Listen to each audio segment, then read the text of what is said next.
Ada yang tengah cari idea potluck ke?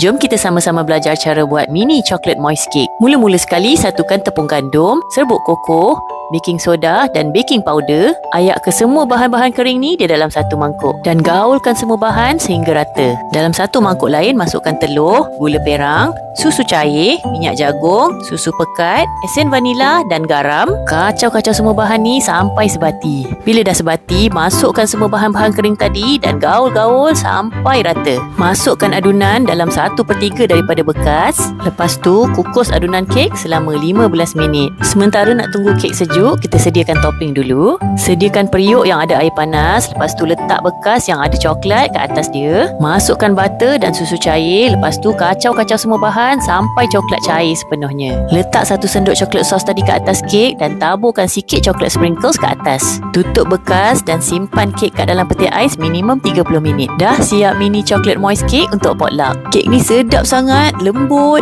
moist dan penuh rasa coklat. Orang wajib try buat resepi yang senang ni. Selamat mencuba!